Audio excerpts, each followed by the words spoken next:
تو الحب للہ والبغض للہ، بغض اللہ کے لیے، محبت اللہ کے لیے، وہ والا غل تو رہتا ہے، اس غل سے تو نبی علیہ السلام نہیں چھٹکارا حاصل کر سکے۔ صحیح بخاری میں حدیث ہے، نبی علیہ السلام کے پاس واشی آیا فتح مکہ کے موقع پر، اور وہ واشی کون تھا؟ قاتل حمزہ۔ ہائے ہائے ہائے، حمزہ نبی علیہ السلام کے صرف چچا نہیں تھے بلکہ بھائی بھی تھے، دو شریک، اور ہم عمر بھی تھے، دوست بھی تھے۔ واشی کو حضرت بلال نے سفارش کروائی کہ یا رسول اللہ میرے کہنے پہ معاف کر دیے جائے۔ واشی پیش ہوا، فرمایا واشی یا رسول اللہ، قاتل حمزہ یا رسول اللہ، تیرا ایمان قبول ہے لیکن کیا تو ایسا کر سکتا ہے کہ اپنی شکل مجھے نہیں دکھانی؟ ہائے ہائے ہائے ہائے، یہ وہ شخص ہے جو حریص علیکم بالمؤمنین رؤوف الرحیم ہے، لیکن چچا کے معاملے میں، اور وہ چچا ایسا نہیں جو صرف چچا ہی تھا، وہ دین کا مجاہد تھا، دین کے لیے کنٹریبیوشن تھی۔ اور میں آپ کو علا وجہ بصیرت کہتا ہوں کہ حضور کی وفات کے وقت اگر حضرت حمزہ زندہ ہوتے، خلیفہ اول حضرت ابوبکر نے نہیں ہونا تھا، حضرت حمزہ نہیں ہونا تھا۔ اس کا لاجیکل ثبوت یہ ہے کہ غزوہ بدر میں مسلمانوں کا لیڈر کون تھا آرمی کا؟ حضرت حمزہ۔ نبی علیہ السلام تو خیمے میں تھے نا، مسلمانوں کو لیڈ کون کر رہا تھا؟ حضرت حمزہ۔ غزوہ احد میں کون لیڈ کر رہا تھا؟ حضرت حمزہ۔ اسی لیے آپ نے پھر غزوہ احد کے شہداء پہ جا کے جنازہ پڑھا تھا نا، کہ ان کی وجہ سے بعد والے لوگ بینیفیشری ہوں گے، تو یہ لوگ تو بینیفیشری نہیں ہوئے، ان کو تو سب کچھ آخرت میں ملا ہے۔ یہ نہ ہو کہ اب تم آپس میں، بخاری مسلم میں یہ بھی حدیث ہے، میرے بعد کافر نہ ہو جانا کہ ایک دوسرے کی گردنیں کاٹنا شروع ہو جاؤ، اور وہی ہوا پھر بعد میں۔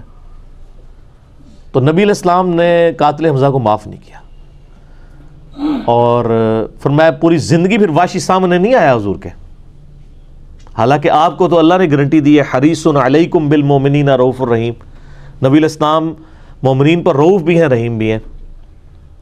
اب میں تھوڑی سی انجینئرنگ کرتا ہوں کہ انسان کو اپنے چچا سے زیادہ محبت ہوتی ہے یا اپنی اولاد سے؟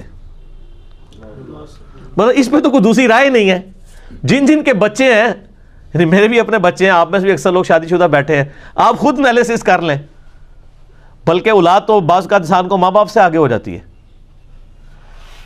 تو جن لوگوں نے حضرت حمزہ کے ساتھ ظلم کیا اور ان کو قتل کیا، ان کا ایمان قبول نہیں کیا گیا۔ تو جن لوگوں نے حضرت حسین ابن علی کے ساتھ ظلم کیا، یا حضرت علی ابن ابی طالب کو تکلیفیں دی ہیں جو حضور کے بچوں کی جگہ تھے، ان کے بارے میں آپ ایکسپیکٹ کر سکتے ہیں کہ نبی علیہ السلام کے دل میں ان کے بارے میں کوئی محبت کے جذبات ہوں گے؟ Not at all. حتیٰ کہ آپ دیکھ لیں مسند احمد میں تواتر سے وہ حدیث نقل ہوئی ہے کہ ابن عباس کہتے ہیں کہ ایک دوپہر کے وقت میں نے خواب دیکھا اور میں گھبرا کے اٹھ گیا اس خواب کی وجہ سے۔ میں نے دیکھا کہ نبی علیہ السلام جو ہے وہ پرانگدہ حالت ہے، بال بکھرے ہوئے ہیں، جسم پہ گرد پڑی ہوئی ہے، ہاتھ میں خون کی ایک شیشی ہے، اور میں نے کہا یا رسول اللہ میرے ماں باپ قربان، آپ کی کیا حالت ہے؟ تو فرمایا کہ یہ حسین اور اس کے ساتھیوں کا خون ہے جو صبح سے میں کربلا میں سمیٹ رہا ہوں۔ اور یعنی ایک اللہ کی طرف سے دکھایا گیا یہ تشبیہ، یعنی ایک لادہ سے ایک محکمہ خواب کے محکمہ بالکل الگ سے ہے۔ آپ مجھے خواب میں آئے تو آپ کو نہیں پتا ہوگا کہ آپ میرے خواب میں آئے ہیں، یہ اللہ تعالیٰ تمثیلاً دکھاتا ہے۔ اور نبی علیہ السلام کو خواب میں دیکھ رہا ہے کون؟ صحابی، تو وہ تو کنفرم ہے، بخاری مسلم میں حدیث ہے، جس نے مجھے خواب میں دیکھا میری شکل میں شیطان نہیں آ سکتا، اور وہ شکل صحابی کو تو پتا تھی، اور صحابی بھی عام نہیں، عبداللہ ابن عباس کہتے ہیں میں گھبرا کے اٹھا، میں نے وقت اور تاریخ نوٹ کر لی اور دن بھی، کئی ہفتوں بعد پتہ چلا کہ اسی دن 10 محرم 61 ہجری میں حضرت حسین ابن علی کو شہید کیا گیا۔ تو حسین ابن علی کی وفات کے اوپر یہ ابن عباس کو خواب میں آنا، حضور صلی اللہ علیہ وسلم نے انڈیکیٹر دے دیا نا۔